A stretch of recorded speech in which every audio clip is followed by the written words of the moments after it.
Jeg er helt sikker på, at der er mange andre spillere, der er lige så talentfulde eller har været mere talentfulde, end han var, da drengene var en 13-14 år. Jeg gider ikke sidde derude på bænken og kigge og se de andre. Er det fedt som den drivkraft i at sige, at det der, det vil man gerne selv være med til. Jeg har trænet mange andre spillere i tidens løb, der vil være helt knækket. Og altså også en med den unge Jakob Sten Christensen. Indædt stædighed og en stærk mental profil. Det bliver stedet aflevering til Jakob Sten Christensen. Det er drømmen. Det er stort. Så jeg har oplevet indtil videre at kunne rende rundt ned på vores egen bane og spille europæisk fodbold også. Det er rimelig svært, når man tænker over det.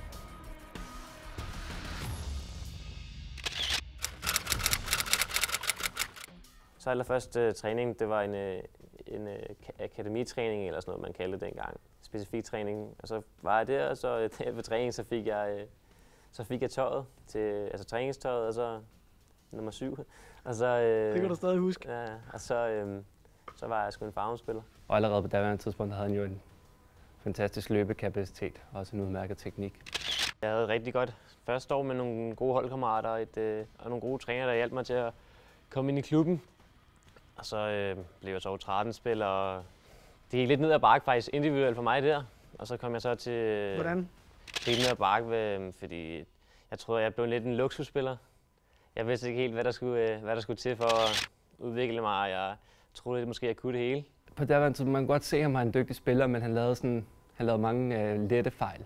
Jeg husker, han tog mig til siden en dag og han sagde til mig, på det hold, der har vi 2 spillere, der er lige lidt bedre end de andre. Og så har vi en lille gruppe under, som der lige er lidt dårligere end de andre. Og så den gruppe er du i.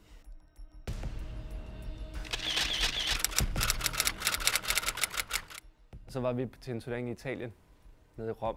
Inden vi tog til Rom, der har jeg ikke rigtig haft den store internationale erfaring, og jeg altid troede, at her hjemme i lille Danmark, der gik det egentlig meget godt.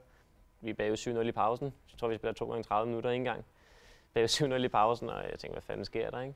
Og det var ligesom om, efter vi kom hjem derfra, der var Jakob ligesom en ny spiller. Og derfor så synes jeg egentlig bare, at det tog fart. Jeg husker Alexander, min træner, han sagde til mig efter turneringen, du er blevet moden.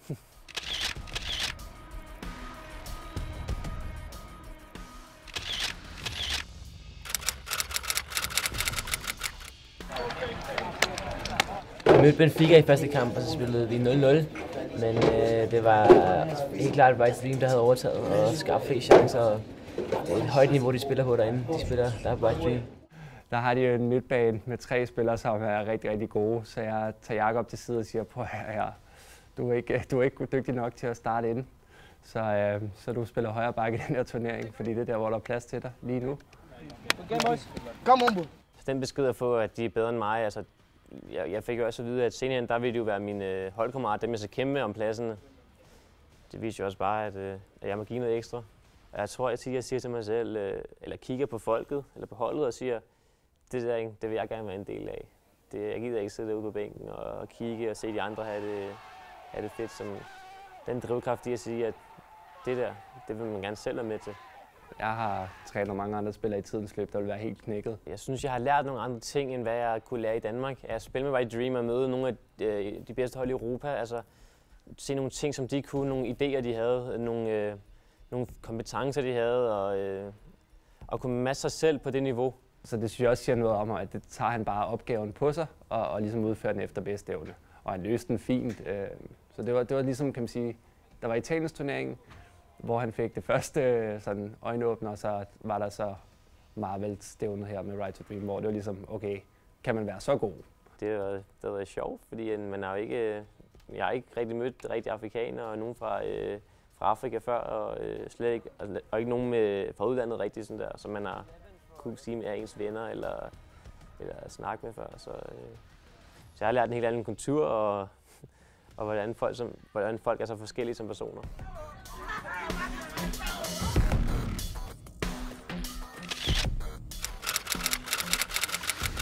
Han kom til mig, da jeg var U17-træner. Der kom han fra U15 og var en alt dominerende spiller, nummer 10 anfører. Og styrede midtbanen, og fremme var tilbage. Primært mest offensivt og løb meget med bolden. Så kommer jeg op, og jeg ved godt, det bliver svært og sådan noget der, men Men jeg er ikke helt fanget den endnu. Altså det fodboldmæssige, og at det går lidt hurtigt, og jeg ved ikke helt, hvad fanden der sker, fordi jeg sejler lidt faktisk. Da jeg skulle finde spilletid til ham, så var han nødt til at spille højre bak. Blandt andet på udebane i Vejle, hvor han spillede højre bak. For det var der tiden lå, og det var der uddannelsestiden lå for ham. Han presser mig til hver træning og siger, det der skal du gøre bedre, det der, og har nogle individuelle seancer med mig, hvor han fortæller og peger på, at igen, det skal du gøre bedre, og det skal du gøre sådan her, og gik meget i dybden af detaljer med mig. Den modgang, den er vigtig også for ham at få og lære af, og den modgang vil han også stadigvæk få, fordi han kommer ikke til at spille alle Superliga-kampene. Jeg har altid haft en dårlig følelse, når folk ikke er tilfredse med mig, og jeg bliver også selv utilfreds, hvis jeg får at vide, at jeg er faktisk ikke tilfreds med, at du går og laver det lige nu. Han tager det til sig som opgaver, han skal løse og arbejde med. Han bliver sur og irriteret, når det er, hvis der er ting, han ikke kan eller ikke lykkes med. Så har jeg altid fået mig selv til at tænke, det skal fandme være bedre. I stedet for at vende det ud af imod alle andre, så vender han det indad til noget, som han siger, det skal jeg.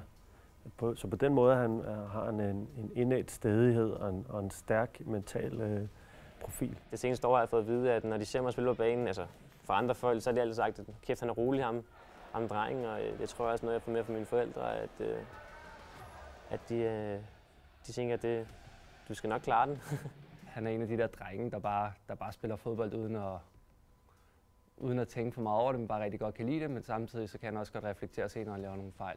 Så mine forældre, de har altid sagt, du kan gøre, hvad du vil, vi støtter dig i, hvad du gør, og de har ikke stået på træningsbanen og presset mig og råbt efter mig, eller til kampe og råbt efter mig. Så de har altid bare spurgt, hvad synes du egentlig selv om det, og er du tilfreds? Og så har vi taget en meget rolig kan man sige, indgang til tingene.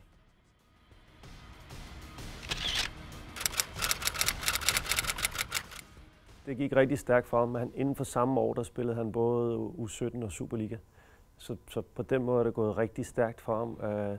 Men han kan klare det, og han har vist, at han kunne klare det. Og det er jo på grund af den karakter, som han har, den mentale råstyrke, som han har. At han kan spille Superliga og begå sig, overrasker mig sådan set. Det er ikke helt vildt, men han kan gøre det på det niveau, hvor jeg synes, han har været blandt vores bedre spillere. Det overrasker mig. Jeg vil ikke sige, at jeg er blevet overrasket, men jeg er blevet overrasket over, at jeg har fået de chancer, jeg har fået. Og jeg har altid troet, at jeg godt kunne gøre det. Fint løb til den her fine erobring fra Jakob Steen Christensen. Hvor er det, han skiller sig ud? Altså, jeg synes, at det her med løbevilligheden, den er helt unik jo. Man kan sige, da han var U15-spiller, kan jeg huske, vi spillede en kamp, hvor de havde GPS'er på, hvor han løb 134 meter i minuttet. Han kommer ind på kroppen af modstanderne lidt hurtigere, og man forventer måske ikke, at han er så hurtig på fødderne, som han er.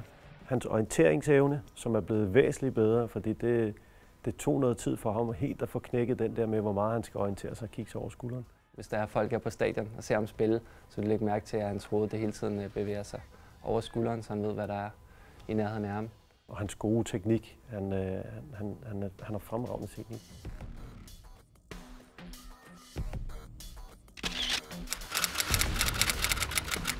Det er drømmen. Altså, det er stort. Så jeg har oplevet indtil videre at kunne rende rundt ned på vores egen bane og i parken og spille europæisk fodbold også. Så, altså, det er rimelig surrealistisk, når man tænker over det. Så at spille i en klub som Nordsjælland, der tror på en og gerne vil en det bedste på banen, uden for banen, og de har den lyst til at gøre dig bedre som fodboldspiller. Og den lyst til at give dig den erfaring, du har brug for en dag at tage skridtet videre, det synes jeg, det er man ikke andet end at være taknemmelig for.